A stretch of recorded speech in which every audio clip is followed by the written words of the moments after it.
Hey, tonight we're diving into an amazing historical adventure about the fall of the greatest empire the world had ever known, Rome. Imagine yourself drifting off to a time long ago when mighty armies marched across Europe and magnificent cities sparkled with marble buildings. This is a true story of how a powerful empire slowly came apart, filled with fascinating characters, epic battles, and surprising twists. Perhaps you might like to dim the lights and get comfortable under your blankets as we travel back through time together. Congratulations, you've just woken up in the Roman Empire of the late 4th century. The good news is that you're in the most powerful civilization on Earth, controlling lands from Britain to Egypt, from Spain to Mesopotamia.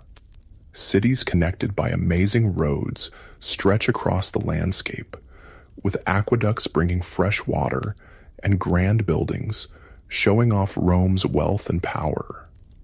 The bad news? Well, things are about to get quite complicated. It's the year 376 AD, and you find yourself standing alongside the mighty Danube River, the northern border of the Roman Empire. The air is crisp with autumn chill, and you can see your breath forming little clouds as you watch an extraordinary sight unfolding before you.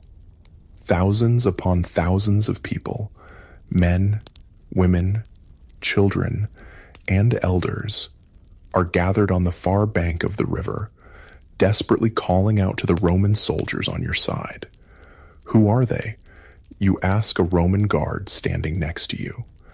Goths, he says simply, his eyes narrowed with suspicion. Barbarians from beyond our borders. They're begging Emperor Valens to let them cross and settle within the empire. You observe these so-called barbarians more carefully. They don't look particularly fearsome at the moment. In fact, they look frightened. Many are carrying what few possessions they could bring, and children cling to their parents. Their clothes are simpler than Roman fashions, but they're not the wild monsters Roman stories often describe. But why do they want to enter the empire? You wonder aloud. The guard gives you a curious look. Haven't you heard? The Huns have arrived in their lands, terrifying horse warriors from the east. These Goths would rather throw themselves on Roman mercy than face the Huns. You watch as Roman officials meet with Gothic leaders at the river's edge. After some discussion, the Romans appear to reach a decision. The guard nods grimly. Emperor Valens has agreed to let them cross. The men will serve in our armies, and their families can settle here. More soldiers for Rome, and a buffer against the Huns. Clever, don't you think? But you notice he doesn't sound convinced of his own words. Something in his expression suggests worry about what might come next. The next few months confirm his concerns. You travel to a settlement where the Goths have been placed and find conditions are terrible. Roman officials, the people who wear fancy togas and important-looking expressions, are supposed to be providing food and supplies to the newcomers. Instead, they're selling basic necessities at outrageous prices, forcing the Goths to sell their children into slavery just to avoid starvation.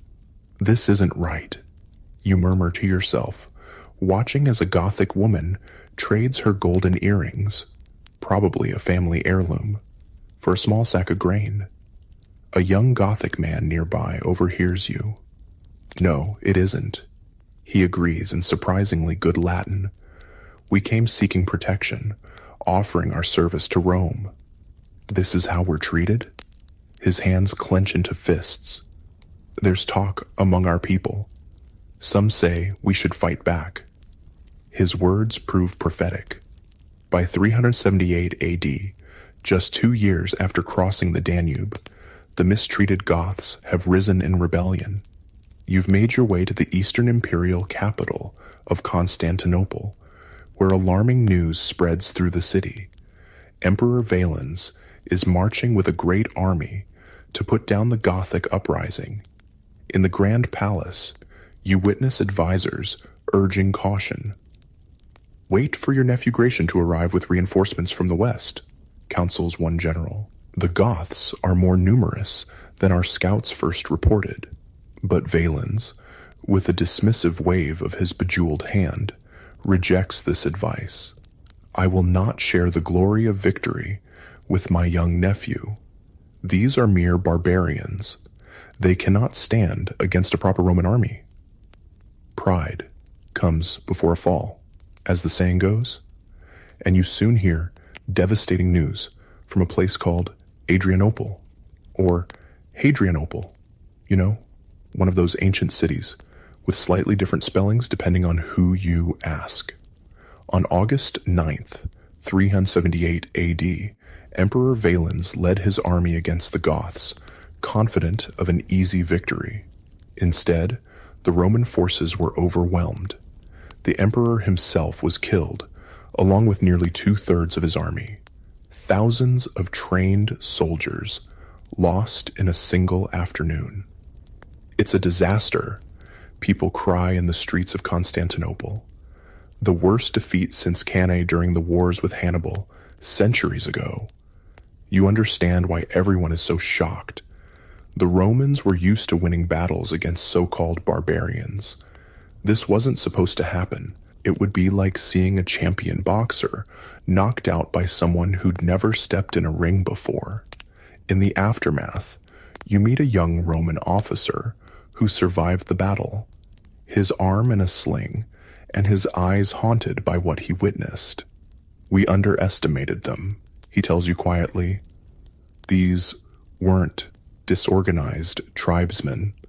The Gothic cavalry attacked with discipline and coordination, and their leader, Fritigern, he outsmarted our commanders at every turn. What happens now, you ask? He looks at you grimly. Everything has changed. The Goths remain inside our borders, armed and dangerous, and now they know they can defeat us. And he's right. Everything has changed. The new emperor, Theodosius I, eventually makes peace with the Goths in 382 AD, but on terms that would have been unthinkable before Adrianople. The Goths are allowed to settle inside Roman territory as a semi-autonomous group, with their own leaders and laws. It's the beginning of a new pattern, barbarians living within the empire, but not fully part of it. Over the next few decades, you witness more groups crossing Roman borders, sometimes by force, sometimes by invitation. The empire still appears mighty from the outside, but you can see the subtle changes taking place. More and more, Rome relies on barbarian soldiers to defend its frontiers, even as those same frontiers become increasingly blurred. By the early 5th century, you find yourself in the western half of the empire, which is facing greater challenges than the east. The wealthy eastern provinces centered around Constantinople remain relatively secure, but the west is struggling. You're in Ravenna, a city protected by surrounding marshes, which has become the Western imperial capital instead of Rome itself. The change was made for defensive reasons, a troubling sign of the times. In Ravenna's palace, you observe a powerful Roman general named Stilicho, who is himself half Vandal by birth. Despite his background, he's deeply committed to Rome's defense, serving as guardian to the young emperor Honorius. The situation is deteriorating. Stilicho confides to his advisors when he thinks no one else is listening. We've had to withdraw troops from Britain to defend Italy. The Rhine frontier is thinly guarded, and now I hear the Goths are on the move again, led by a new king named Alaric. This Alaric, you learn, had once served in the Roman military himself. Now he leads his people, the Visigoths, with ambition and cunning. He wants official recognition, land, and payment from the empire. When these demands aren't met, he turns to threats and violence. In 401 and 402 AD, Alaric invades Italy, though Stilicho manages to drive him back. But the empire faces threats from multiple directions. In 405, another Gothic leader, Radagaisus, invades with a large force before being defeated by Stilicho near Florence. Then comes the devastating winter of 406-407 AD.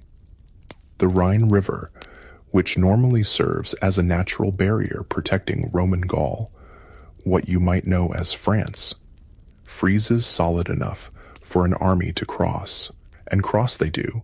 Vandals, Alans, Suevi, and other groups pour across the frozen river on December 31st, 406, breaking through Rome's weakened defenses and ravaging the wealthy provinces beyond. Stilicho, despite his successes, falls victim to court politics. In 408 AD, he's executed on charges of treason, charges that you, having observed his dedication to Rome, know to be false. His death removes the Western Empire's most capable defender at a critical moment. With Stilicho gone, there's little to stop Alaric and his Visigoths. They march into Italy once more, and this time they set their sights on Rome itself. The Eternal City, once the center of the world, has declined in importance as an administrative capital, but it remains Rome, the symbolic heart of the empire that bears its name.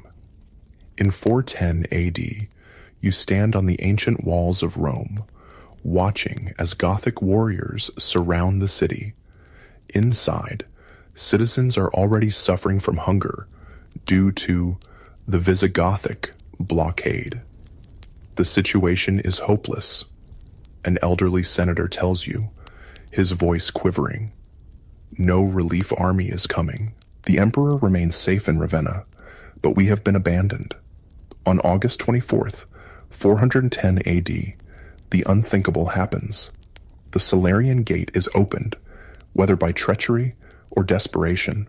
Accounts differ, and Alaric's warriors pour into Rome. For 3 days, the city that ruled the world is subjected to plunder and partial destruction. You witness the Goths looting palaces and mansions, carrying away gold, silver, and precious artwork. Yet it's not the total destruction you might have expected.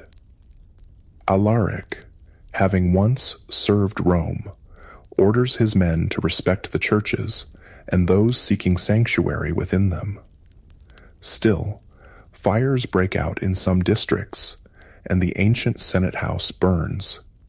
As you help a Roman family hide their most treasured possessions, the father whispers in disbelief, Rome has not been captured by a foreign enemy in almost 800 years.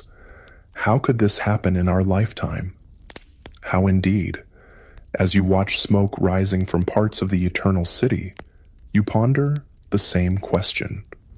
The mighty Roman Empire still stands. It will continue for decades more in the West and centuries in the East. But something fundamental has changed. The invincibility of Rome, the certainty of its eternal dominance, has been shattered like a clay pot dropped on marble floors. Alaric doesn't stay to rule Rome. After the sacking, he leads his people south, apparently aiming for Africa, Rome's granary, and a wealthy prize. But he never makes it. The great Gothic king dies of illness near Cosenza in southern Italy, and his followers bury him with great treasure in the bed of the temporarily diverted Busento River. Then they return the river to its course, keeping the exact location of the grave a secret forever. The next Gothic king, Alaric's brother-in-law Atholf, leads the Visigoths out of Italy and eventually into southern Gaul, where they establish a kingdom centered on Toulouse. One barbarian group has found a permanent home within what was once exclusively Roman territory. And they are not the last. The Vandals, who crossed the Rhine in 406, make their way through Gaul and into Spain. Led by their king Gaiseric, they establish control over parts of the Iberian Peninsula. But Africa beckons with its wealth, and in 429 AD, Gaiseric leads his people, some 80,000 Vandals and allied Alans, including women and children, across the Strait of Gibraltar. The Roman provinces of North Africa, largely untouched by the barbarian invasions until now, fall one by one to the Vandal advance. In 439 AD, Gaiseric captures Carthage, the greatest city of Roman Africa. The loss is catastrophic for the Western Empire. Africa was its richest remaining territory, providing tax revenue and, crucially, grain shipments to feed Rome itself. As you walk through the Forum of Carthage, now under Vandal control, a Roman merchant explains the significance. Without Africa's grain and taxes, the Western Empire is crippled, he says grimly. The East still has Egypt and its wealth, but what does the West have now? Italy, ravaged by war. Gaul and Spain, overrun by barbarians. Britain, abandoned to its fate. You begin to understand that what you're witnessing isn't just a temporary crisis, but a fundamental transformation of the Roman world. The Western provinces aren't simply experiencing barbarian raids. They're being settled by new peoples who are establishing their own kingdoms on formerly Roman soil. And on the distant eastern frontier, beyond the Mediterranean world, you've come to know a new force is gathering strength. The Huns, under their fearsome leader Attila. They will soon threaten both halves of the Roman Empire, adding further pressure to an already strained system. But that story will have to wait for tomorrow night. For now, let's pause and reflect on what we've learned about the beginning of Rome's fall, how a great civilization found itself gradually transformed by the peoples it once considered uncivilized outsiders. The Roman Empire didn't collapse overnight like a building in an earthquake. Instead, it changed piece by piece, territory by territory, adapting to new realities until it became something its founders would scarcely have recognized. As you drift towards sleep, imagine yourself standing on those ancient walls of Rome in 410, watching history unfold before your eyes. The end of one era and the beginning of another, all happening in slow motion across decades and centuries. It's now the 440s AD, and you find yourself in the eastern imperial capital of Constantinople. The city is magnificent, protected by massive walls, adorned with splendid churches and palaces, and bustling with trade from across the known world. The eastern half of the empire remains wealthy and strong, even as the western half struggles with barbarian settlements and lost provinces. In the imperial palace, you observe officials gathered around maps, their faces grave as they discuss troubling reports from the frontier. The Huns, those nomadic warriors from the steppes whose arrival first drove the Goths to seek refuge within the empire decades ago, have united under a formidable new leader. Attila, one official says, almost whispering the name as if afraid to summon its owner. He and his brother Bleda have taken control of all the Hunnic tribes. They're demanding more gold than we've ever paid before. Another official, older and wearing the elaborate robes of high office, shakes his head. We've been paying tribute to keep them at peace for years now. But these new demands are impossible. The treasury cannot bear it. You soon learn that the Huns have been Rome's northern neighbors for some time. Previous Eastern emperors established a pattern of paying them annual tribute to prevent raids on Roman territory. It was an uncomfortable arrangement, but it generally kept the peace. Now, under Attila's leadership, the Huns want more, much more. When diplomatic negotiations break down, the consequence is immediate and devastating. In 441 AD, Attila leads his warriors across the Danube and into the Balkans. You travel to the region and witness the aftermath of the Hunnic attacks.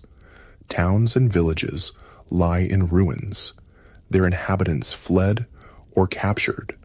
Roman forces seem powerless to stop the swift-moving Hunnic horsemen, who appear suddenly, strike with terrible force, and vanish before a proper defense can be organized. How do they move so quickly? You ask a Roman cavalry officer who survived an encounter with the Huns. Their entire lives are spent on horseback, he explains, still shaken by the experience. They eat, drink, even sleep while riding.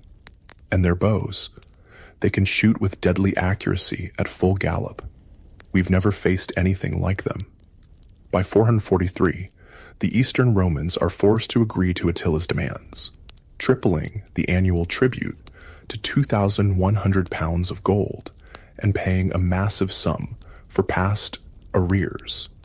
It's a humiliating concession, but the alternative is continued devastation of the Balkan provinces. In 445, Attila becomes sole ruler of the Hunnic Empire, after his brother Bleda dies under mysterious circumstances. Many whisper that Attila himself was responsible. Now unchallenged, his power reaches its peak. His domain stretches from the Rhine to the Caspian Sea, with numerous Germanic peoples serving as his subjects or allies. Even the mighty Eastern Roman Empire pays him tribute. You've heard many rumors about this fearsome leader, so when you get a chance to join a Roman diplomatic mission to Attila's camp, you seize the opportunity. The journey takes you beyond the Danube, into territories that were once Roman, but now acknowledge Hunnic overlordship. Attila's headquarters surprise you. Unlike the stone-built cities of the Romans, the Hunnic capital consists mainly of wooden structures, the largest and most impressive reserved for Attila himself. It's not primitive, as Romans often describe barbarian settlements, but different, adapted to a people who value mobility over permanence. When Attila finally receives the Roman delegation, you get your first look at the man called the Scourge of God. He's not the giant of legend. In fact, he's rather short and squat, with a broad chest and a large head. His clothes are plain compared to those of his nobles, with little ornamentation except for a distinctive sword at his belt. But his eyes are what capture your attention, intense and watchful, missing nothing. The Roman ambassador presents rich gifts, which Attila accepts with little emotion. He sits on a wooden throne, listening impassively as flowery diplomatic speeches are translated by interpreters. You notice that while he doesn't speak Latin or Greek, he seems to understand much of what is said before the translation. Later, at a feast in the ambassador's honor, you observe Attila closely. While his followers drink from ornate gold and silver cups, many clearly looted from Roman territories, Attila himself uses a simple wooden cup and eats from a wooden plate. He remains sober, while many of his warriors become drunk and boisterous. A Roman diplomat standing nearby notices your interest. "Don't be fooled by his simplicity," he murmurs. "It's calculated." He presents himself as uncorrupted by luxury to his followers, even while he demands gold from Rome. Quite clever, Really? The diplomat continues, sharing what he's learned about this mysterious leader. They say he discovered an ancient sword buried in the earth, the weapon of their war god. He claims it gives him the divine right to rule the world. His people believe him a god king. Whether divine or not, Attila is certainly a shrewd politician. You learn that he's using a supposed insult. A Roman official allegedly plotted to assassinate him as pretext for breaking the peace with the Eastern Empire once again. In 447, he launches another massive invasion of the Balkans, defeating a Roman army at the Battle of the Utus River and advancing almost to the walls of Constantinople itself. The eastern capital is saved by its massive defenses. The great Theodosian walls prove too formidable even for Attila's hordes, but the surrounding countryside is devastated, and the Eastern Empire must again sue for peace on even more humiliating terms. In 450 AD, the political landscape shifts. Theodosius II, Emperor of the East, dies after falling from his horse. His successor, Marcian, is made of sterner stuff and refuses to continue paying tribute to the Huns. At the same time, Attila's attention turns westward, toward the struggling western half of the empire. The Western Empire is now led by Emperor Valentinian III, though real power rests with his general Flavius Aetius. Remarkably, Aetius once lived among the Huns as a hostage in his youth, and knows their ways well. He even used Hunnic mercenaries earlier in his career to secure his position in Rome. If anyone can deal with the Hunnic threat, it would be him. Attila finds a convenient pretext for invading the West. Honoria, sister of Emperor Valentinian, sends Attila her ring and a message asking for his help, apparently to escape an unwanted marriage. Attila chooses to interpret this as a proposal and demands half the Western Empire as her dowry. When Valentinian refuses, Attila prepares for war, gathering a massive force that includes not only his Huns, but also contingents from various subject peoples. In early 451 AD, this great army crosses the Rhine and invades Gaul. You travel ahead of the invasion and witness the terror that precedes Attila's advance. Cities are abandoned, their populations fleeing with whatever they can carry. Those who cannot escape pray for deliverance. The Hunnic reputation for brutality has spread far and wide. In this desperate moment, you observe something remarkable. Former enemies uniting against a common threat. In Gaul, Aetius pulls off a diplomatic masterpiece, forming a coalition that includes not only Roman forces, but also Visigoths under King Theodoric Thurs, Alans, Burgundians, Franks, and Saxons. It's an alliance of peoples who were often fighting each other just a short time before. A battle is coming, a clash that may determine the fate of Western Europe. You make your way to the Catalonian Plains, also called the Catalonian Fields, near the city of Troyes in northeastern Gaul. There, in the summer of 451 AD, the two great armies finally meet. The scale of the confrontation is breathtaking. Tens of thousands of warriors face each other across the rolling plains. Attila's forces include his Hunnic horsemen, as well as subject Germanic peoples like the Ostrogoths. Aetius commands his Romano-Germanic coalition, with his own Roman troops forming just one part of the diverse army. The battle begins with skirmishes, as both sides test each other's strength. Then comes a struggle for a ridge that dominates the battlefield. The fighting is fierce, with neither side giving ground easily. King Theodoric of the Visigoths is killed in the melee, but his son rallies his warriors to fight on with even greater determination, seeking vengeance for their fallen leader. By sunset, the field is strewn with the dead and dying. Attila's forces have been pushed back to their wagon circle, where they prepare for a last stand. But Aetius, perhaps wary of what complete victory might mean, would the Visigoths become too powerful if the Hunnic threat is eliminated, does not press the attack as darkness falls. Under cover of night, Attila prepares a funeral pyre of saddles. If his defenses are breached the next day, he plans to throw himself into the flames rather than be captured. But the expected attack never comes. By morning, Aetius has withdrawn some of his forces, leaving Attila a path to retreat. And retreat he does. For the first time, the great conqueror has been stopped. Though not decisively defeated, his aura of invincibility is broken. The West has been saved for now. But Attila is not finished.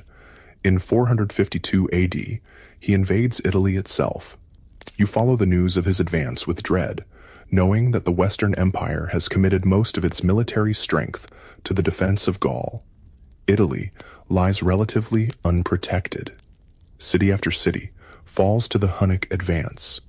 Milan is taken, and Attila sits on the imperial throne there in a calculated insult to Roman authority. As his forces approach Rome, panic spreads through the eternal city. Will Rome suffer a fate worse than the Gothic sack of 410? In this moment of crisis, an unusual embassy leaves Rome to meet with Attila, led not by a general or imperial official, but by Pope Leo I. You join the papal entourage out of curiosity, wondering what a religious leader could possibly offer that might turn back the Hunnic king. The meeting takes place near Mantua, at the river Po. Pope Leo, dignified in his clerical robes, addresses Attila with calm authority. The content of their conversation isn't recorded for posterity, but the result is clear. After the meeting, Attila orders his army to withdraw from Italy. Later legends will claim that Attila saw the apostles, Peter and Paul, floating above the Pope's head, threatening him with divine retribution if he attacked Rome. A more practical explanation might be that Attila's army was suffering from disease and food shortages, and the Eastern Empire was threatening his territories on the Danube. Whatever the reason, Rome is spared. The following year, 453 AD, brings unexpected news. Attila is dead. The circumstances are rather anticlimactic for such a legendary figure. After celebrating his marriage to yet another wife, he had many, he suffers a nosebleed in his sleep and chokes to death on his own blood. Some whisper of poison or assassination, but nothing is proven. You might think Attila's death would bring relief to the Roman world, and in some ways, it does. But it also creates new problems. The Hunnic Empire, held together largely by Attila's force of personality, begins to fragment as his sons fight for succession. Various subject peoples seize the opportunity to rebel, and the map of Central and Eastern Europe is redrawn yet again. For the Western Roman Empire, the consequence is paradoxical. While the Hunnic threat recedes, the empire loses a force that had, in some ways, created stability through fear. Germanic peoples, who had been kept in check by Hunnic power, are now free to pursue their own ambitions, often at Rome's expense. As the dust settles following Attila's death, you find yourself in Ravenna, observing a tense meeting between Emperor Valentinian III and his general Aetius, the man who had saved the empire from the Huns. Despite Aetius's service, Valentinian has grown resentful of his general's power and influence. On September 21st, 454 AD, As Aetius presents a financial report to the emperor, Valentinian suddenly draws his sword and strikes him down. As the general lies dying on the palace floor, one courtier remarks, "You have cut off your right hand with your left." The words prove prophetic. Without Aetius, the Western Empire loses its most capable defender. 6 months later, Valentinian himself is assassinated by 2 of Aetius's former guards, seeking revenge for their commander. The Western imperial throne passes to a succession of short-lived emperors, none with the strength or support to reverse the empire's decline. Real power increasingly rests with military commanders, many of barbarian origin, who place emperors on the throne and remove them at will. In the shadow of these political machinations, you witness a surprising development in North Africa. Gaiseric, king of the Vandals, has built a powerful fleet, something unprecedented for a Germanic people. In 455 AD, just 3 months after Valentinian's assassination, this fleet appears at the mouth of the Tiber River. Rome, still recovering from the Gothic sack of 410, now faces another invasion. With no significant forces to defend it, the city opens its gates to the Vandals. Pope Leo again tries to intercede, as he did with Attila, but with less success. He only manages to secure a promise that the city will not be burned and its inhabitants not slaughtered. For 14 days, the Vandals methodically plunder Rome, stripping it of valuables in a much more thorough operation than the Gothic sack 45 years earlier.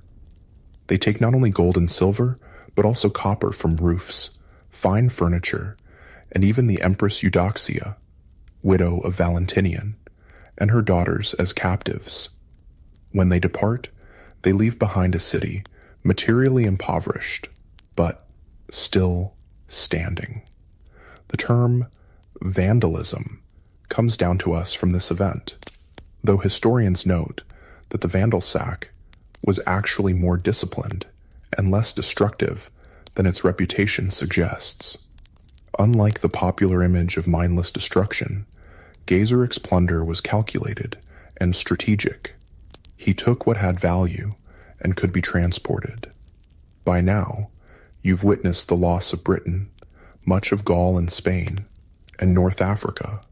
Italy itself has been invaded multiple times. The Western Empire still exists in name, but its territory has shrunk dramatically, and its authority grows weaker by the year.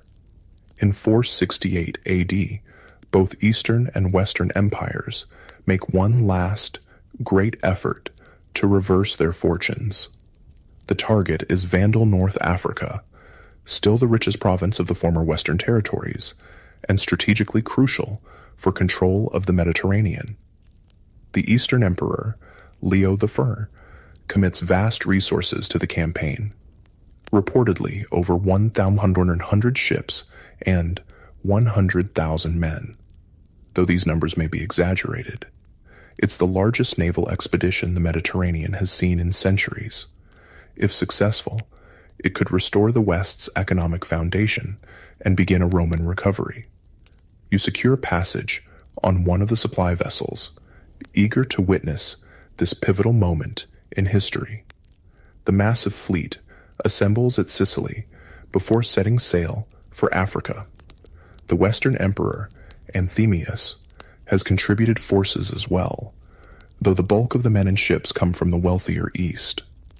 Hope runs high among the Roman troops and sailors. Many believe this will be the campaign that turns the tide, that begins the restoration of Roman glory. The Vandals, despite their naval prowess, seem outnumbered and outmatched. But Gaiseric, the Vandal king, now in his 70s, has not survived this long by being easily defeated. As the Roman fleet approaches Cape Bon near Carthage, the Vandals execute a brilliant stratagem. Using fire ships, vessels loaded with combustible materials, and set aflame, They attack with a favorable wind at their backs. Fire spreads rapidly among the tightly packed Roman ships. Panic ensues as sailors and soldiers try to escape the flames. What should have been a decisive Roman victory becomes a catastrophic defeat. The majority of the fleet is destroyed, and with it, the last real hope of reconquering North Africa. You barely escape with your life, clinging to a piece of wreckage until rescued by one of the few Roman ships to survive the disaster. As you're brought aboard, exhausted and half-drowned, you hear sailors muttering that the Western Empire is truly doomed now. One grizzled veteran sums up the situation bluntly. Without Africa, there's no money for soldiers. Without soldiers, there's no empire. It's as simple as that. As you watch the African coast recede in the distance, you reflect on how dramatically the Roman world has changed in just a century. From the arrival of the Goths at the Danube in 376 to the failed African expedition of 468, you've witnessed a great transformation, the slow dismantling of the Western Roman Empire, piece by piece. But the final act of this historical drama is yet to come. The shadow of the empire still lingers over Italy, and the proud name of Rome still adorns the imperial government in Ravenna. For a little while longer, at least, the idea of Rome will persist, even as its substance fades away, like the setting sun over the Mediterranean Sea. It's the year 470 AD, and you find yourself back in Italy, the heartland of the declining Western Empire. The failed expedition against the Vandals has drained what remained of Western Rome's military and financial resources. The empire still exists on parchment and in people's minds, but its actual territory has shrunk dramatically. It controls only Italy and small portions of Gaul and Dalmatia. Even within these areas, imperial authority is increasingly nominal. In Ravenna, the Western imperial capital, you observe a curious political situation. Emperor Anthemius officially rules, but real power rests with his barbarian commander-in-chief, Ricimer. Ricimer is a man of mixed heritage, part Suevi, part Visigoth, who has been the power behind the throne for years, making and unmaking emperors, according to his will. It's an open secret, a Roman official explains to you as you walk through Ravenna's marble-lined streets. Anthemius was appointed by the Eastern Emperor, but he can't rule without Ricimer's support, and the relationship between them is tense. Indeed, the tension soon erupts into open conflict. In 472 AD, Ricimer besieges Anthemius in Rome. After a 5-month siege marked by hunger and suffering among the city's population, Ricimer's forces break through. Anthemius, disguised as a beggar, tries to flee, but is captured and executed. Ricimer places his own candidate, Olybrius, on the imperial throne, but both men die of natural causes within months, leaving a power vacuum in an already fragile state. The pattern repeats itself with the next emperor, Glycerius, who is appointed without Eastern approval and then removed when Julius Nepos arrives from Constantinople with Eastern backing in 474 AD. Nepos forces Glycerius to become a bishop and takes the throne himself. It's like watching children play musical chairs, remarks an aging senator, as you observe the ceremonies installing yet another emperor. Except the music is a funeral dirge for Rome. Behind these imperial puppet shows, real power increasingly shifts to military commanders of barbarian origin and their armies. The Western Empire simply lacks the resources to maintain a purely Roman army. More and more, its defense depends on federated barbarian troops led by their own chieftains. In 475 AD, another such commander makes his move. Orestes, a former secretary of Attila the Hun, who has risen to become master of soldiers, magister militum, in the Western Empire, rebels against Nepos, and drives him from Italy back to Dalmatia. Rather than take the throne himself, Orestes proclaims his young son, Romulus, as emperor. The boy, probably around 12 years old, is mockingly called Augustulus, Little Augustus, by his detractors, a diminutive form that sadly contrasts with the name of Rome's revered first emperor, Augustus. Few could have guessed that this child would be the last to bear the title of Western Roman Emperor. You meet young Romulus at the imperial palace in Ravenna and find him to be a solemn, somewhat bewildered boy, clearly a pawn in his father's political ambitions. He wears the imperial purple and goes through the motions of ceremonial duties, but decisions are made by Orestes. Do you enjoy being emperor? You ask him during a quiet moment, away from court officials. The boy looks at you with sad eyes that seem too old for his face. I do what my father tells me. He says I must be brave like the original Romulus who founded Rome. But I hear the soldiers talking when they think I'm not listening. They say I'll be the last emperor, not the first. His words prove prophetic. In 476 AD, the barbarian troops that form the backbone of the Western army, Heruli, Syrians, and Rugians, demand something new from Orestes. They want permanent settlements in Italy, 1/3 of the land to call their own. It's the same pattern seen in other former Western provinces, where barbarian soldiers have been granted territory in exchange for military service. But Orestes refuses. Italy is different, he insists. It's the heart of the empire, not a frontier province to be parceled out to foreign troops. His refusal triggers a mutiny led by Odoacer, an officer of Syrian birth who has risen through the ranks of the Roman army. You witness the swift collapse of Orestes' position as troops across Italy declare for Odoacer. Orestes flees to Pavia, where he's caught and executed on August 28, 476 AD. Days later, Odoacer's forces enter Ravenna. On September 4th, a date that would later be marked by historians as the fall of the Western Roman Empire, Odoacer confronts young Romulus Augustulus. You manage to slip into the palace with a group of officials and observe this pivotal moment in history. Surprisingly, there's no grand drama, no clash of armies or thunderous proclamations.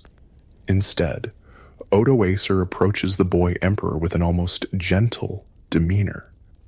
He explains that Romulus must give up the throne, but promises that no harm will come to him. You're still young, Odoacer tells him. You'll have a comfortable life away from these burdens. The child, looking relieved rather than distressed, removes the imperial regalia, the purple cloak, diadem, and other symbols of an office that has become increasingly meaningless. Odoacer accepts them with a nod. Later, you learn that Romulus has been granted a generous pension of 6,000 gold solidi per year and sent to live in a former imperial villa in Campania, along with his relatives.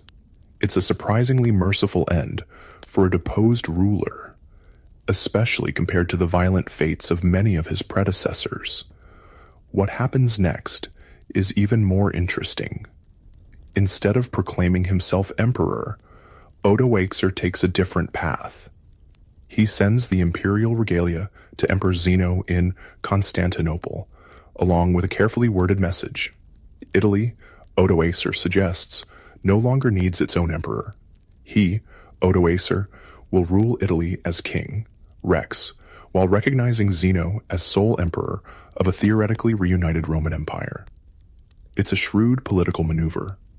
Odoacer gains legitimacy from Eastern recognition while maintaining his independence in practical terms.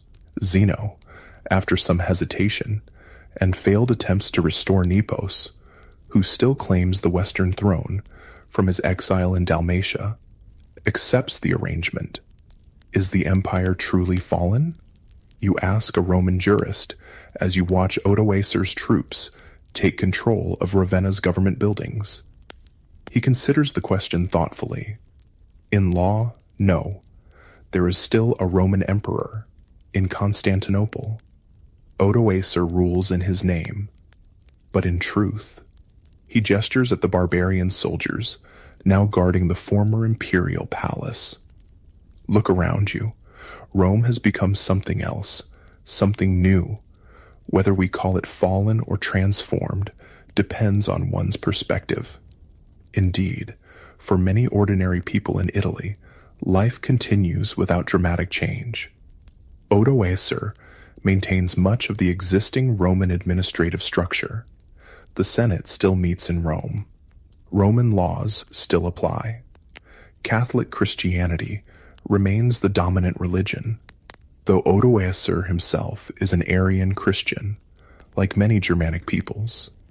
You travel through Italy in the early years of Odoacer's reign and find that the transition has been surprisingly smooth in many areas. In the countryside, large estates, latifundia, still operate as they have for centuries, though some lands have been distributed to Odoacer's followers.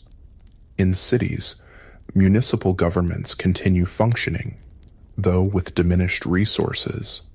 The biggest change, explains a city councilor in Milan, is that tax revenue no longer flows to support an imperial court and army. Odoacer's needs are simpler, and his army smaller. In some ways, the burden on ordinary people has actually decreased. But if Italy has found a measure of stability under its barbarian king, the situation grows more complex beyond its borders. In Gaul, the Visigothic kingdom continues to expand its territory at the expense of the last Roman enclaves. The Burgundians control the Rhone Valley. Various Frankish groups dominate northern Gaul, with a leader named Clovis beginning to unite them into what will eventually become the Kingdom of France. In North Africa, the Vandal kingdom remains powerful under the aging Gaiseric, who finally dies in 477 after nearly 50 years of rule. Spain is divided between Visigoths, Suevi, and the remaining Roman territory. Britain, abandoned by Roman forces decades earlier, has seen the arrival of Angles, Saxons, and Jutes, who are gradually establishing their own kingdoms as they push back the Romanized British population. The map of Western Europe has been fundamentally redrawn. The unified imperial system replaced by a patchwork of successor kingdoms, most ruled by Germanic peoples who have adopted varying degrees of Roman culture and institutions. In 480 AD, another link to the old order is severed when Julius Nepos, still claiming to be the legitimate Western emperor from his refuge in Dalmatia, is assassinated by his own retainers. Odoacer uses the opportunity to annex Dalmatia to his kingdom, further expanding his realm. For the next dozen years, Odoacer rules Italy effectively, defending its borders and even conducting successful campaigns against the Rugians to the north. But in Constantinople, a new threat to his position is emerging. The Eastern Emperor Zeno has never been fully comfortable with Odoacer's independent power in Italy. When problems arise with another Germanic group, the Ostrogoths, Zeno sees an opportunity to kill two birds with one stone.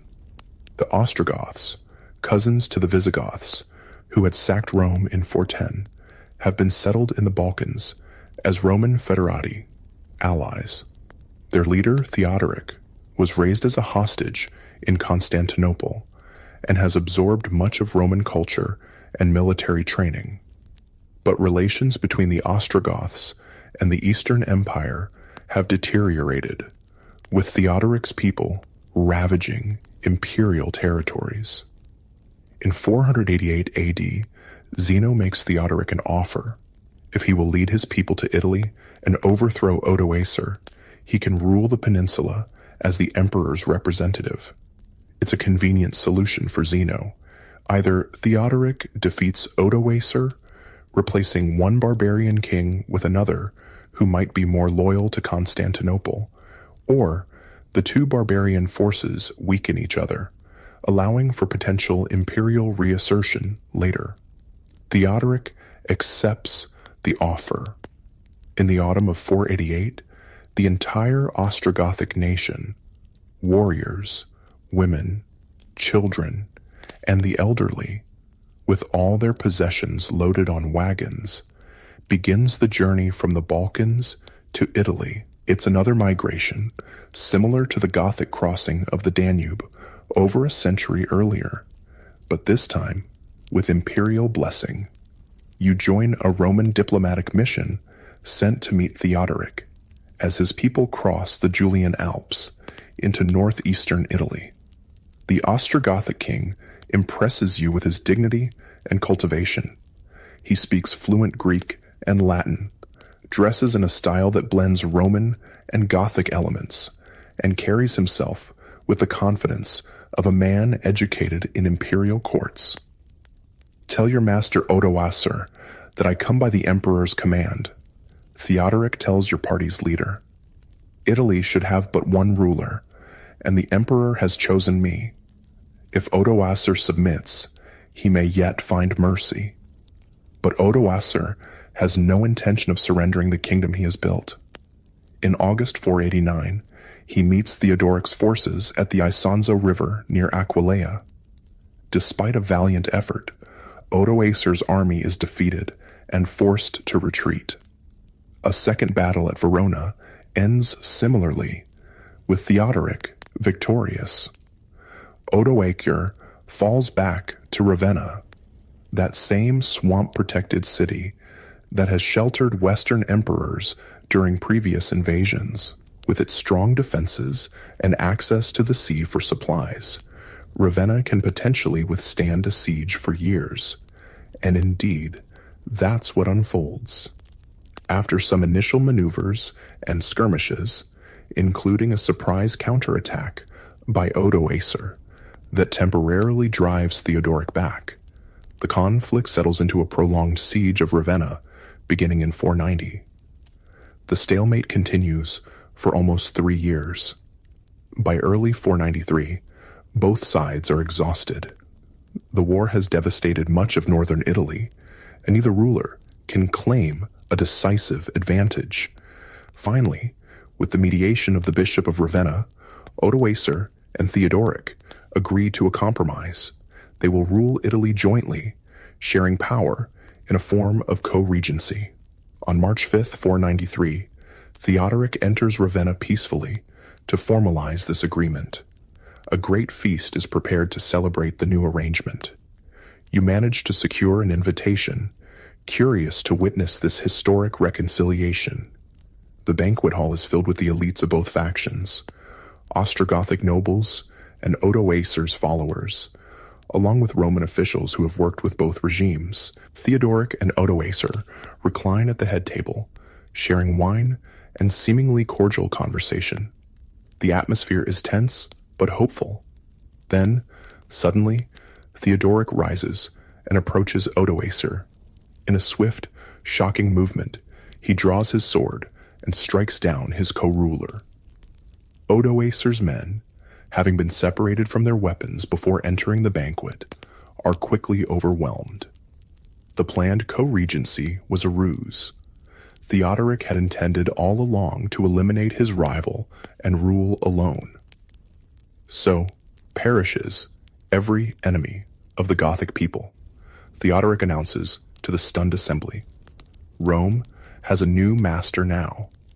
In the days that follow, Odoacer's remaining supporters and family members are hunted down and killed. The brief experiment in power sharing ends in blood, establishing a pattern that will repeat throughout the early medieval period as competing rulers vie for dominance. With Odoacer gone, Theodoric becomes the undisputed ruler of Italy. Though officially governing as the Eastern Emperor's representative, he effectively creates an independent Ostrogothic kingdom with its capital at Ravenna. Theodoric's reign, which will last for 33 years until his death in 526, marks a significant chapter in post-Roman Italy. Unlike some other barbarian rulers, he works diligently to preserve Roman institutions and culture while maintaining his position as a Gothic king. It's a delicate balancing act, being Roman enough to satisfy the native population while remaining Gothic enough to command the loyalty of his warriors. You spend several years observing Theodoric's Italy and find much to admire in his governance. He maintains the Roman Senate and administrative system, employing educated Romans like Cassiodorus and Boethius in high government positions. Roman law continues to apply to the Roman population, while Gothic customary law governs Theodoric's own people. He undertakes building projects, repairs infrastructure, and ensures food supplies for major cities. The purpose of Gothic strength is to protect Roman civilization, Theodoric declares in one public address you attend. It's a statement that captures his vision, using Gothic military power to preserve what he values in Roman culture and institutions. Yet, challenges remain. Like Odoacer and many Gothic leaders, Theodoric is an Arian Christian, while the Roman population follows the Nicene, Catholic Christianity, officially endorsed by both Eastern and Western empires since the Council of Nicaea in 325. This religious difference creates a persistent barrier between the Gothic rulers and their Roman subjects. And, despite Theodoric's pretense of ruling on behalf of the Eastern Emperor, relations with Constantinople remain complicated. The Eastern Empire never fully accepts the legitimacy of Gothic rule in Italy, regarding it as a temporary arrangement at best. As Theodoric consolidates his power in Italy, similar processes unfold across the former Western provinces. Each successor kingdom develops its own approach to blending Germanic leadership with Roman institutions and culture. Some, like the Vandals in Africa, maintain a sharper distinction between conquerors and conquered. Others, like the Visigoths in Spain and southern Gaul, gradually move toward greater integration. In northern Gaul, the Frankish king Clovis takes a significant step that will influence centuries of European history. Unlike other Germanic rulers, who either remain pagan or adopt Arian Christianity, Clovis converts to Nicene Christianity, the faith of his Roman subjects. His baptism around 496 AD establishes an alliance between Frankish military power and the Catholic Church that will shape the development of medieval France. By the early 6th century, the political landscape of Western Europe has stabilized into several major kingdoms.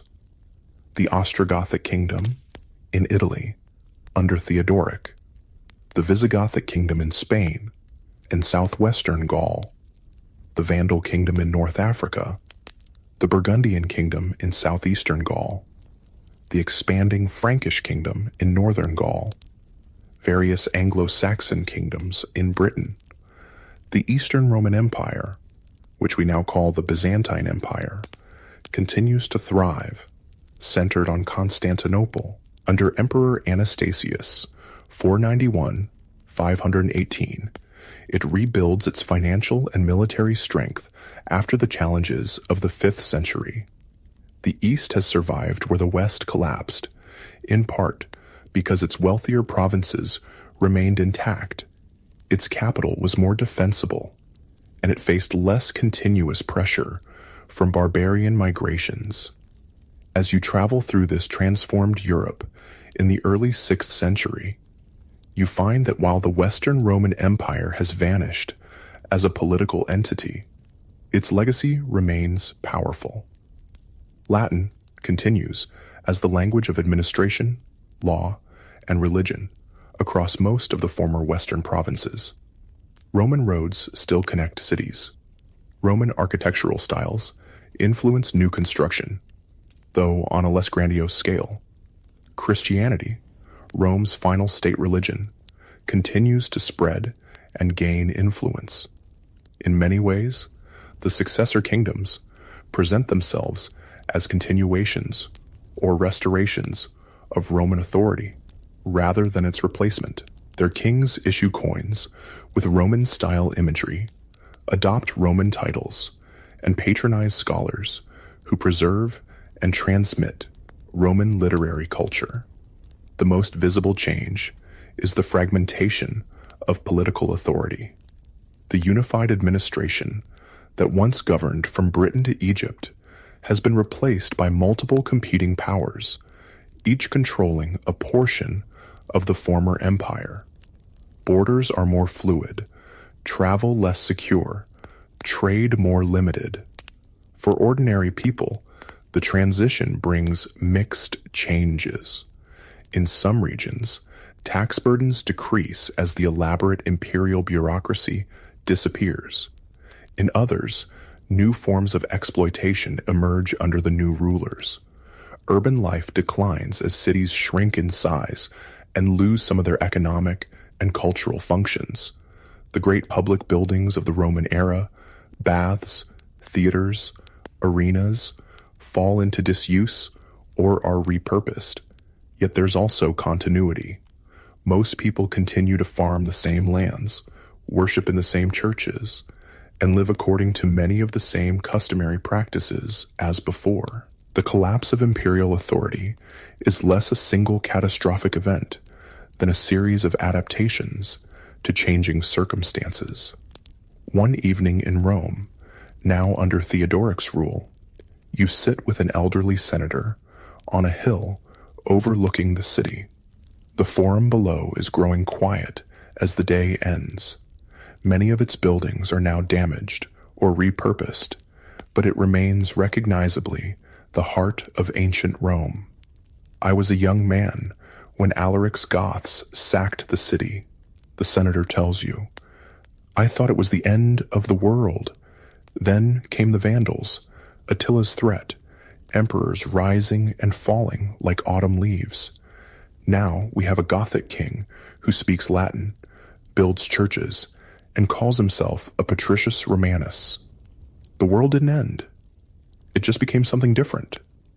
He gestures toward the setting sun, which casts long shadows across the ancient monuments. Rome didn't fall in a day, you know. It transformed, gradually, over generations. And it hasn't truly vanished even now. Look around you. Its laws, its language, its faith continue. The empire may be gone, but Rome lives on. As darkness falls over the eternal city, you reflect on the senator's words. The story of Rome's fall is not simply one of destruction, but of transformation and continuity. The Roman Empire in the West has ceased to exist as a political reality. But the Roman world, its ideas, institutions, and cultural norms, continues to shape the emerging medieval civilization that will follow.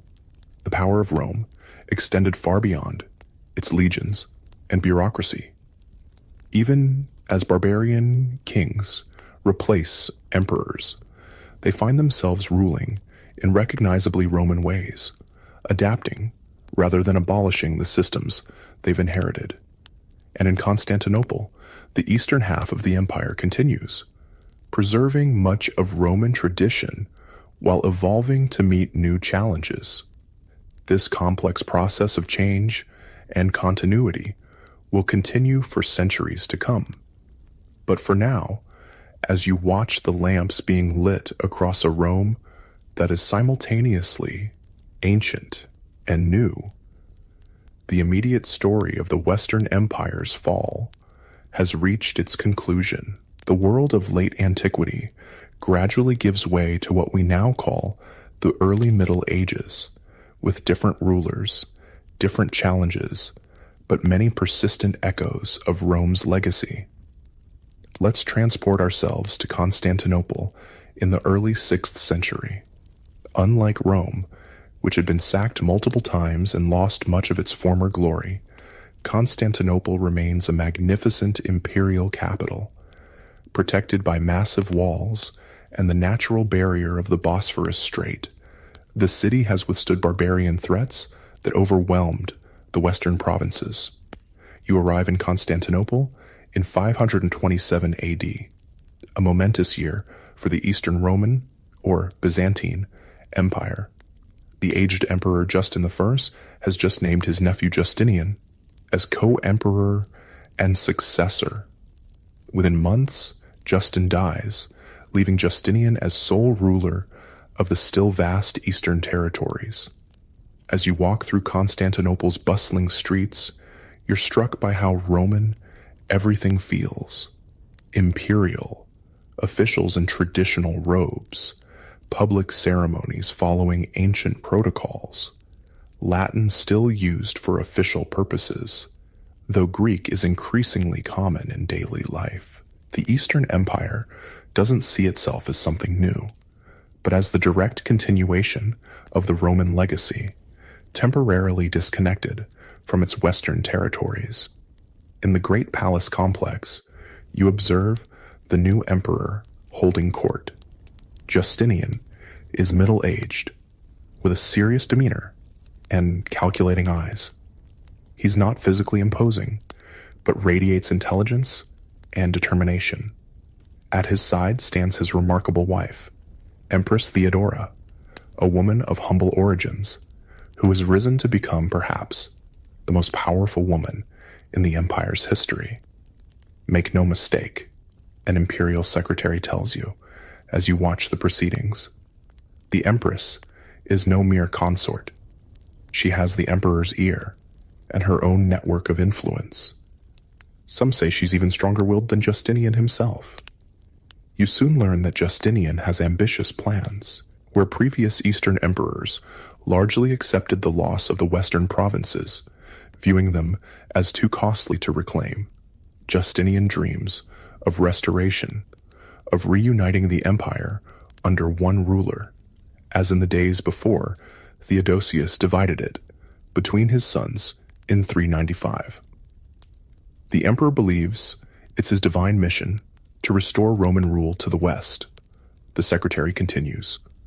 He sees the barbarian kingdoms as temporary aberrations, illegal occupiers of Roman territory, and with the Vandal kingdom in Africa weakened by succession disputes and Theodoric's death creating instability in Italy, the moment seems right for reconquest. But before any military campaign begins, another crisis engulfs Constantinople. In January 532 AD, what begins as typical sports rivalry between the blue and green chariot racing factions escalates into a massive urban riot known as the Nika Revolt.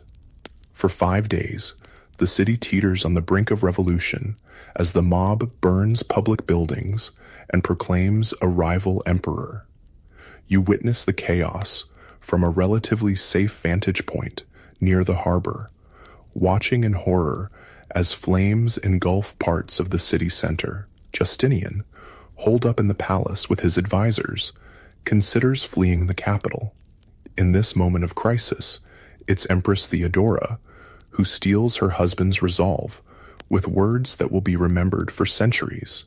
Royal purple makes a fine burial shroud. In essence, she declares it better to die as emperor than to live as a fugitive. Emboldened, Justinian orders his loyal general Belisarius to put down the revolt with whatever force necessary. The resulting massacre in the Hippodrome leaves tens of thousands dead, but secures Justinian's throne. From the ashes of destruction, Justinian launches an ambitious rebuilding program.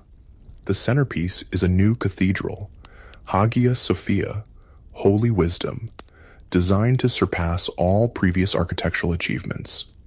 You watch in amazement over the next 5 years as this revolutionary building takes shape, its massive dome seemingly floating above the ground with minimal visible support. When completed, in 537 AD, Hagia Sophia stands as the physical embodiment of Justinian's imperial and religious vision, a perfect fusion of Roman engineering, Greek aesthetics, and Christian symbolism. Upon entering the finished cathedral, Justinian reportedly exclaims, "Solomon, I have surpassed thee." But grand buildings are only part of Justinian's legacy. Even more significant is his codification of Roman law, the collection, organization, and clarification of centuries of legal precedents and imperial edicts. The resulting corpus juris civilis, body of civil law, will survive as the foundation of legal systems across Europe for more than 1,000 years. The emperor works tirelessly, an official involved in the legal project tells you. He personally reviews sections of the code, participates in debates among the legal scholars, and insists on clarity and consistency. He says that without law, there can be no true civilization. While these domestic projects progress, Justinian turns his attention to his dream of reconquest. The first target is the Vandal kingdom in North Africa, once Rome's granary and still a wealthy territory, despite a century of Vandal rule. In 533 AD, after careful planning and amid favorable circumstances, the Vandal king Gelimer is busy dealing with a rebellion in Sardinia. Justinian dispatches a relatively small expeditionary force of about 15,000 men under his trusted general Belisarius. You secure permission to accompany the fleet as an observer, curious to see whether this ambitious campaign will succeed, where the massive expedition of 468 failed so catastrophically. The Byzantine forces land near Carthage with minimal opposition.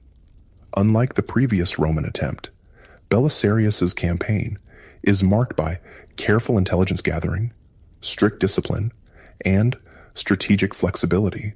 The general maintains friendly relations with the local Roman population and presents his mission as liberation rather than conquest. After 2 decisive battles, at Adecimum and Tricomarum, Belisarius defeats the Vandal forces and captures King Gelimer. By March 534, the entire Vandal kingdom has been incorporated into the empire. The conquest that seemed impossible for generations has been accomplished in less than a year. You witness Belisarius's triumph when he returns to Constantinople with the captured Vandal king and the treasures of Carthage, including, most symbolically, the sacred vessels of Jerusalem's temple, which had been taken by the Romans in 70 AD, brought to Rome, then seized by the Vandals during their sack of the city in 455. Now these holy relics return to imperial possession, seemingly confirming divine favor for Justinian's restoration project. Encouraged by this success, Justinian turns his attention to Italy, where conditions again seem favorable. Theodoric the Great died in 526, and his kingdom has been weakened by succession disputes. His grandson Athalaric succeeded him, but died young, leaving his mother Amalasuntha as regent. When she was murdered in 535, at the instigation of her cousin Theodahad, Justinian had a perfect pretext for intervention. Once again, Belisarius leads a relatively small force, landing in Sicily in 535 and quickly securing the island. He then moves to mainland Italy, capturing Naples and Rome with surprising ease. By December 536, the Byzantine army enters Rome, welcomed by many of its citizens as liberators, restoring legitimate imperial rule. You join the Byzantine forces in Rome, where the mood is initially triumphant. But unlike the swift Vandal campaign, the Gothic War becomes a protracted, devastating conflict. The Ostrogoths rally under a new leader, the capable Totila, and the fighting seesaws across the Italian peninsula for nearly 2 decades.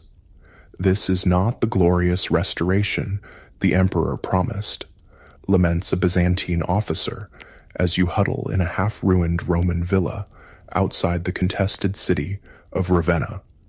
We control cities one day, lose them the next. The countryside is devastated. The population starves. And for what? To change one master for another? Indeed, the prolonged conflict inflicts terrible damage on Italy. Rome itself changes hands multiple times and is at one point almost entirely depopulated. Agricultural production collapses as farms are abandoned or destroyed. Ancient aqueducts, bridges, and public buildings suffer damage that will never be fully repaired. By 552, when the Byzantine general Narses finally defeats the Ostrogoths at the Battle of Taganai, killing Totila in the process, Italy has been so thoroughly ravaged that the reconquest seems Pyrrhic at best. The peninsula is now firmly under imperial control, but it's a shadow of its former self, depopulated and impoverished. The final piece of Justinian's western reconquest comes in 554, when Byzantine forces secure parts of southern Spain from the Visigothic kingdom. With control of Africa, Italy, and portions of Spain, along with islands like Sicily, Sardinia, and the Balearics, Justinian has indeed restored a Mediterranean empire that somewhat resembles the old Roman domain. You return to Constantinople in the later years of Justinian's reign and find the aging emperor still driven by his vision of restoration, but increasingly concerned with religious matters. His attempts to reconcile the empire's various Christian factions have met with limited success, and doctrinal disputes continue to create political divisions, especially in Egypt and Syria.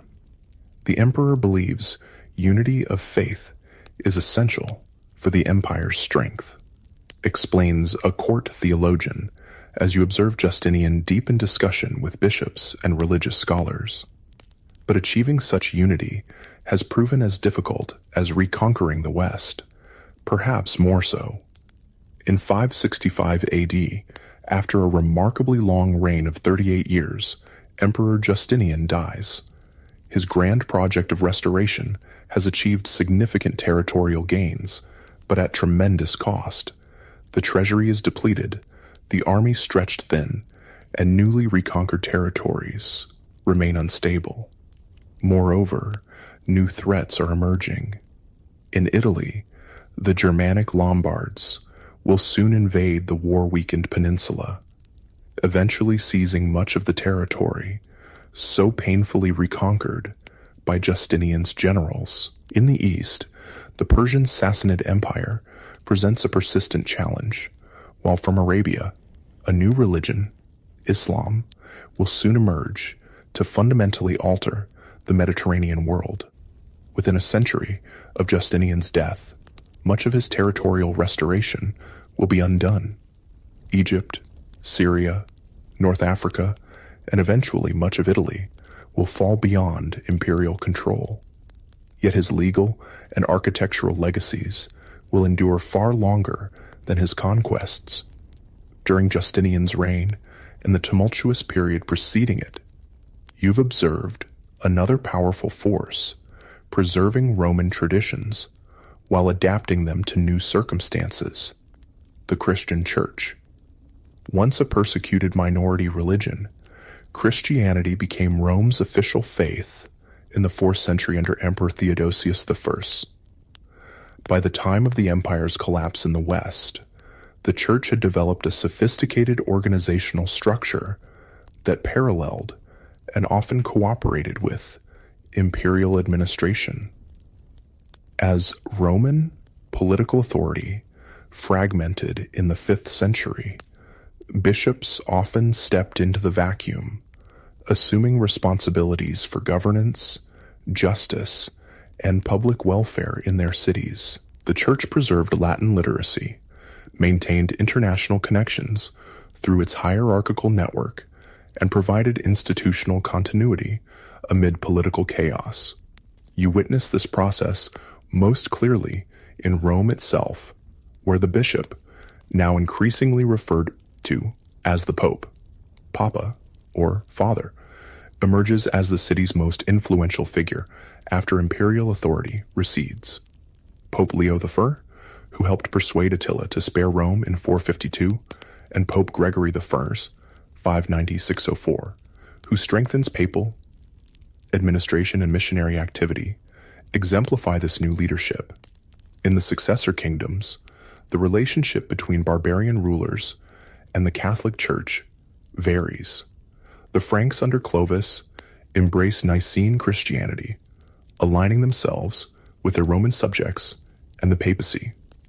The Visigoths and Ostrogoths, as Arians, maintain a certain distance from the Catholic hierarchy, though Theodoric famously practices religious tolerance in Italy. The Vandals in North Africa take a harder line, persecuting Catholics and exiling bishops who resist Arian dominance. Such persecution ends only with Belisarius's reconquest and the restoration of imperial and Catholic authority. Throughout these changes, monasticism emerges as a vital movement preserving Roman cultural achievements. You visit Monte Cassino, where Benedict of Nursia establishes his monastery around 529, creating a rule for monastic life that balances prayer, manual labor, and intellectual pursuits. In these monastic communities, ancient texts are preserved and copied, classical learning maintained, and a new synthesis of Roman and Christian culture developed. Without the monks, much of ancient wisdom would have perished, a scholarly abbot tells you, as he shows you the monastery's growing library of carefully copied manuscripts. Here we preserve Virgil and Cicero alongside Scripture and the Church Fathers. All knowledge is worthy if it leads to greater understanding of God's creation. This preservation of classical learning takes different forms across the former empire. In Italy and Gaul, monasteries become centers of Latin literary culture. In the Byzantine East, with its stronger urban tradition, education remains more secularized, with schools in Constantinople continuing to teach classical Greek texts alongside Christian ones. The role of Christianity in preserving Roman civilization is complex. While the Church maintains many Roman institutional practices and intellectual traditions, it also transforms them according to Christian priorities. Classical temples become churches. Pagan festivals are repurposed as Christian holy days. Roman administrative districts become ecclesiastical dioceses. By the late 6th century, as you conclude your journey through this transformative period, the Mediterranean world has changed profoundly from the unified Roman Empire of centuries past. Political fragmentation is the new reality, with the Byzantine Empire controlling the eastern Mediterranean and a patchwork of Germanic kingdoms dominating the West. Latin remains the language of law, administration, and religion in the West, while Greek predominates in the East. Christianity provides cultural continuity across political boundaries. though theological divisions between East and West are already becoming apparent. Trade has diminished, but continues along established routes. Urban life has contracted, but survives, especially in the Eastern Mediterranean. Most significantly, the idea of the Roman Empire as the universal political order has been replaced by more complex arrangements of power and authority. The Byzantine emperors still claim universal sovereignty, but control only part of the old imperial territory. The Germanic kings rule as independent monarchs, but often acknowledge a theoretical imperial preeminence. The Church, particularly the papacy, increasingly asserts a spiritual authority that transcends secular boundaries. In this new world, different regions follow divergent paths. The Byzantine East maintains more direct continuity with Roman imperial traditions, preserving a sophisticated, urban civilization with centralized administration and substantial commercial activity. North Africa, once reconquered by Justinian, will soon face the dramatically new influence of Arab Islamic conquest. Italy, devastated by the Gothic War and subsequently invaded by the Lombards, experiences greater disruption, but preserves significant elements of Roman culture, especially in the Church. Gaul, under Frankish rule, develops a hybrid civilization combining Roman institutional elements with Germanic political practices. Spain's Visigothic kingdom achieves a notable synthesis of Roman and Germanic traditions before facing Islamic conquest in the early 8th century.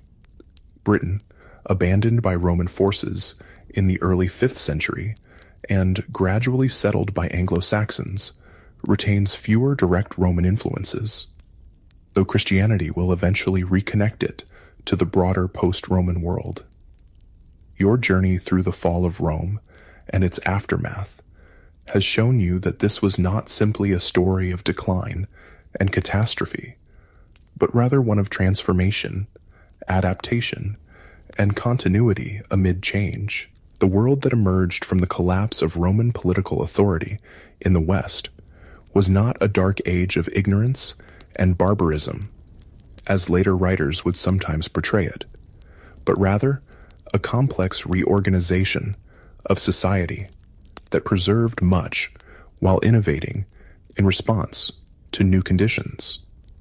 As you visit Rome one last time, now a Byzantine outpost, much diminished from its imperial glory, but still revered as an apostolic see and repository of ancient monuments, you reflect on the lessons of this historical transition.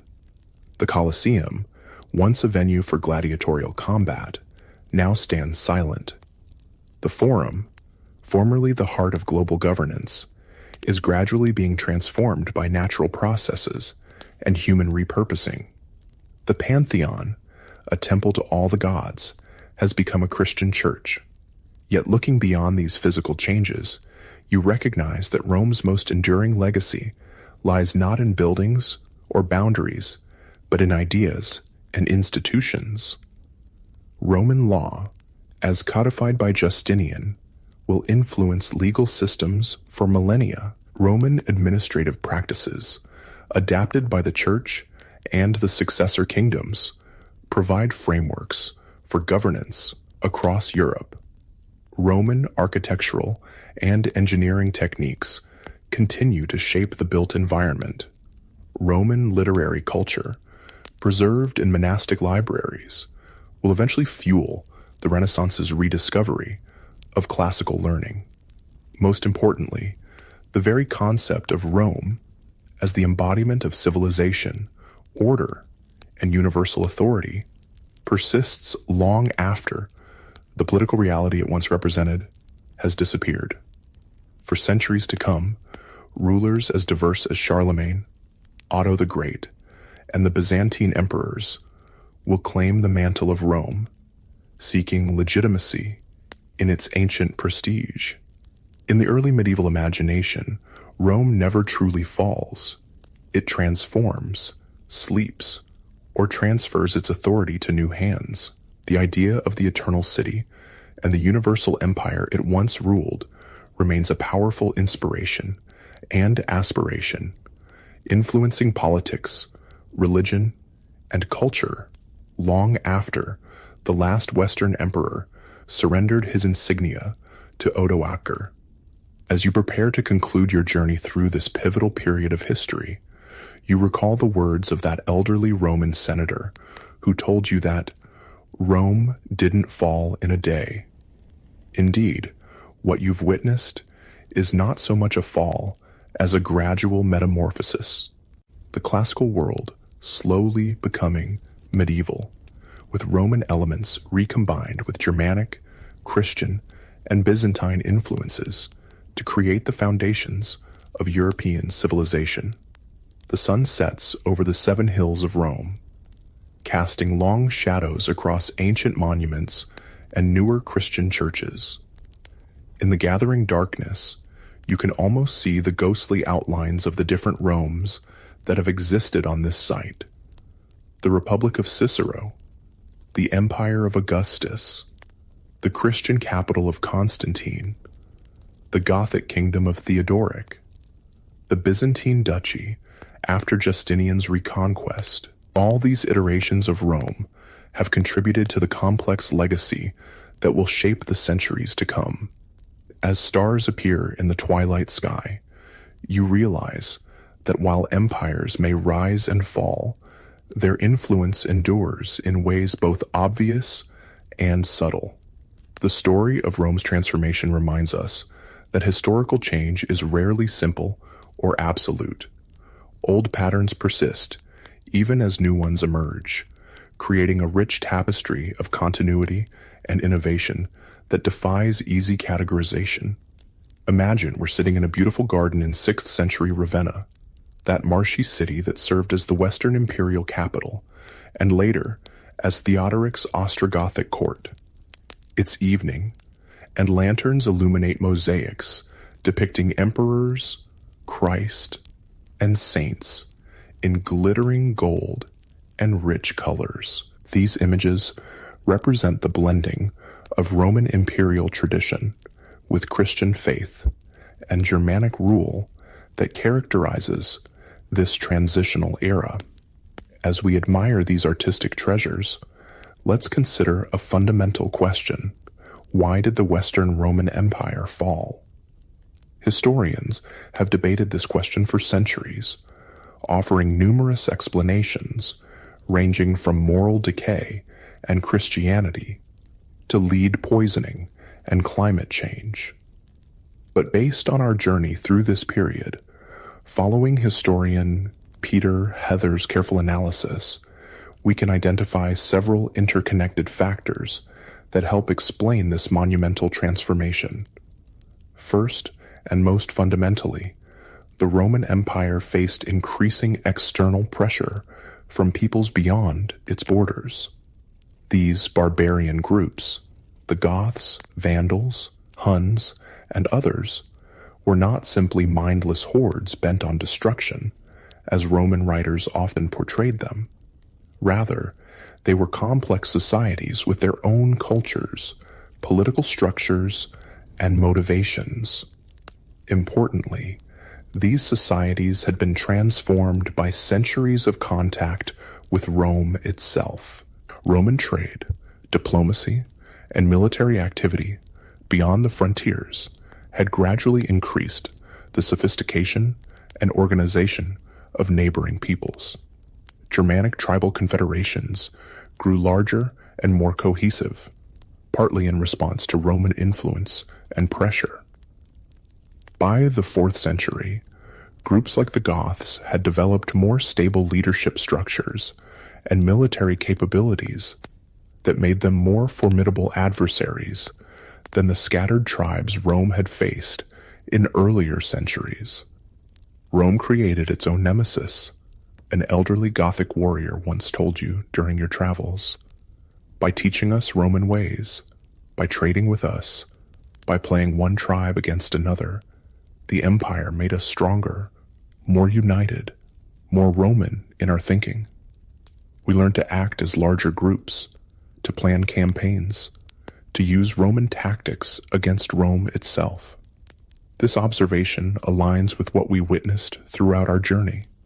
Barbarian leaders like Alaric, Gaiseric, and Theodoric, who understood Roman politics and military strategies, who spoke Latin, and who often wanted not to destroy Rome, but to secure a place within its system.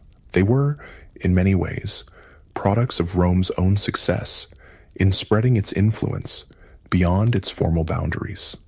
The catalyst that turned these increasingly sophisticated neighbors into an existential threat was the arrival of the Huns from the Central Asian steppes in the late 4th century.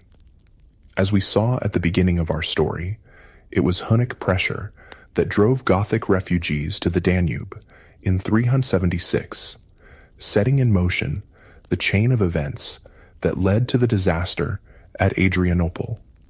The Hunnic Empire, under Attila, represented a new kind of threat, a military force capable of projecting power across vast distances, putting pressure on multiple frontier regions simultaneously, and disrupting the careful balance Rome had maintained with its Germanic neighbors. Even after Attila's death and the collapse of Hunnic power, the demographic changes and population movements they had triggered could not be reversed. But external pressure alone doesn't explain Rome's fall. After all, the empire had faced and overcome serious external threats in previous centuries. What had changed was Rome's capacity to respond effectively to these challenges. The Roman military system had evolved significantly from the citizen legions of the Republic to the professional army of the early empire, and finally to the frontier forces and mobile field armies of the late empire. These later armies increasingly relied on recruitment of barbarian soldiers, either as individuals or as entire units, foederati, serving under their own leaders. This system provided necessary manpower, but also created potential vulnerabilities when these troops' loyalties were divided. We don't have enough Roman recruits to fill the legions, a recruitment officer in Gaul had explained to you. The old military traditions have faded. Wealthy families buy exemptions for their sons. Provincial landowners hide potential recruits to keep them working the fields. So we turn to the barbarians. They make good soldiers, and serving in the Roman army offers them opportunities they couldn't find at home. This dependence on barbarian troops became particularly problematic as the empire's financial resources diminished. The loss of wealthy provinces to barbarian control, particularly North Africa, to the Vandals in 439, deprived the Western Empire of crucial tax revenue needed to maintain its military forces. This created a downward spiral. Reduced resources led to military weakness, which led to further territorial losses, which further reduced resources. Political instability compounded these challenges. The Western Empire experienced frequent usurpations, civil wars, and assassinations throughout the 5th century. These internal conflicts often took precedence over external threats, with rival Roman factions sometimes even allying with barbarian groups against their domestic enemies. We witnessed a prime example of this self-destructive tendency when Emperor Valentinian III assassinated his capable general Aetius in 454, removing the Western Empire's most effective military leader just a year after Attila's death had relieved the Hunnic pressure. Valentinian's own assassination, 6 months later, plunged the empire into another succession crisis, further weakening its ability to address barbarian incursions. The Eastern Empire, centered on Constantinople, faced many of the same pressures, but survived and evolved into what we now call the Byzantine Empire. Several factors explain this divergence. The East had greater financial resources, more defensible geography, particularly Constantinople itself, and experienced somewhat less continuous barbarian pressure than the West. It also benefited from more stable imperial succession and maintained more effective control of its military forces. As we've seen throughout our journey, the fall of Rome was not a single event, but a complex process extending over more than a century. It involved not just military defeat, but also political accommodation, cultural exchange, and gradual institutional transformation. The barbarian kingdoms that replaced direct imperial rule in the West were not purely foreign impositions, but hybrid creations that combined Germanic leadership with Roman administrative practices, law, and culture. This brings us to another important insight. Many aspects of Roman civilization outlasted the political structure of the empire itself. Latin remained the language of administration, education, and religion throughout the former Western provinces. Roman law continued to influence legal systems across Europe. The Catholic Church preserved and adapted Roman organizational structures. Roman architectural and engineering techniques remained in use, though often on a reduced scale.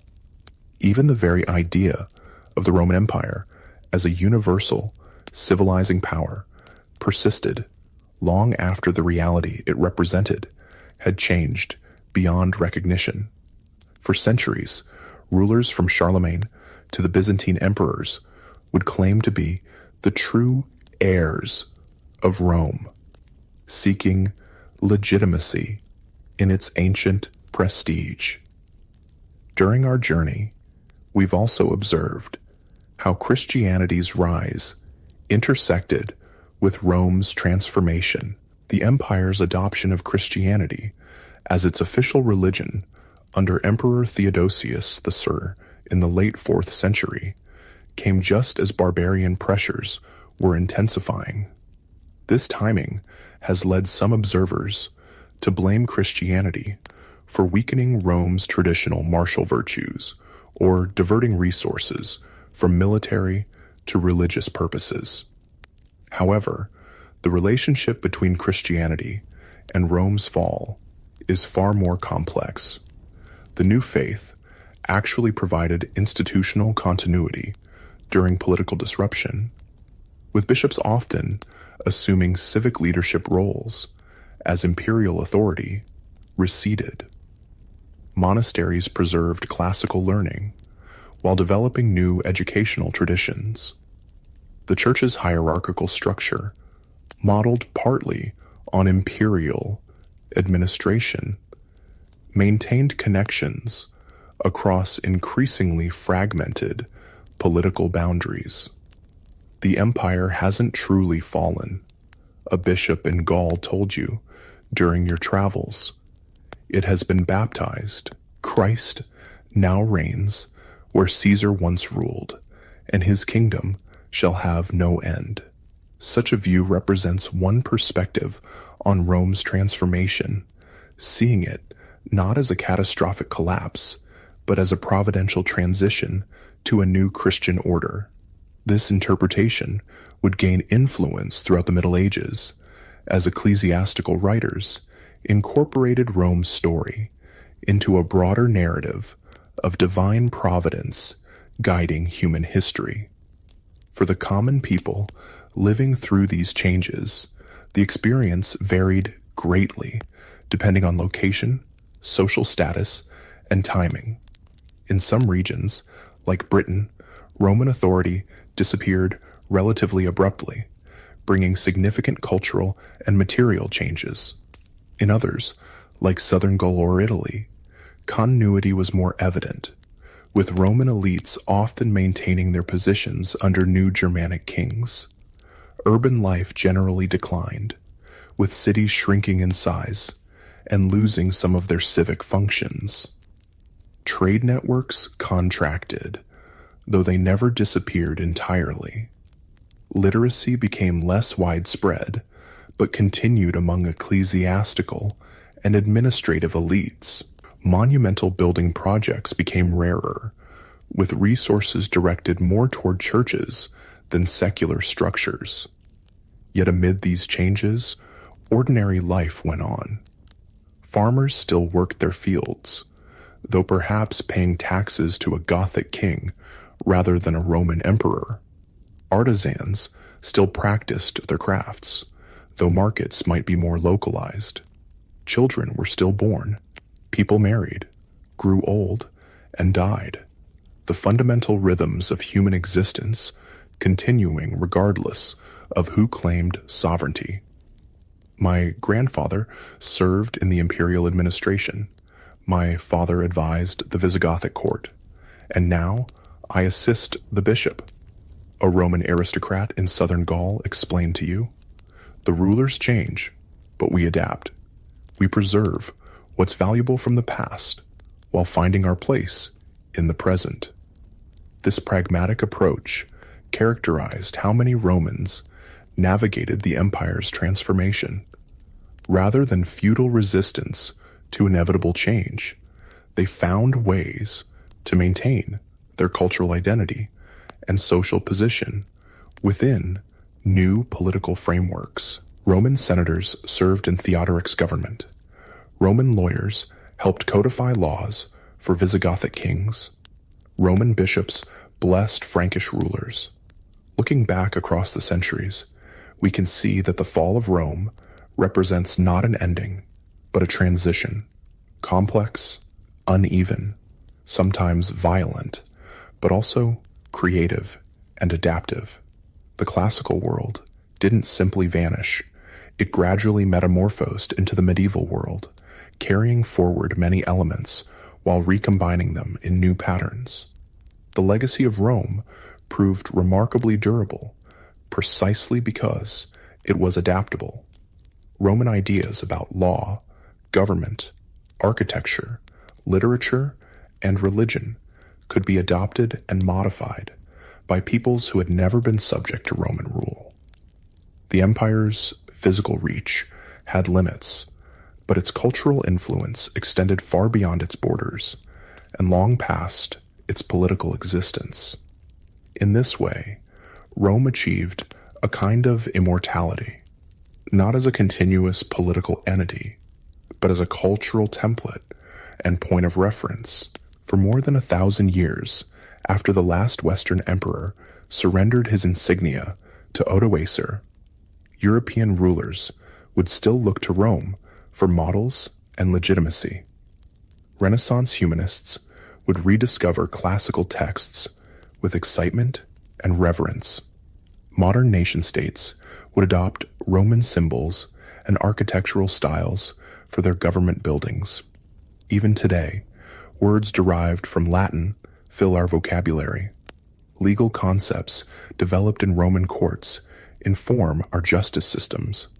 The memory of Rome continues to shape how we think about empire, civilization, and historical change.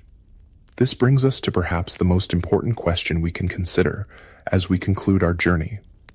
What can we learn from Rome's fall that might be relevant to our own time? First, we might reflect on how civilizations typically don't collapse suddenly or completely. Even after devastating military defeats and loss of territory, the idea of Rome survived and evolved. Cultural influence often outlasts political control, and society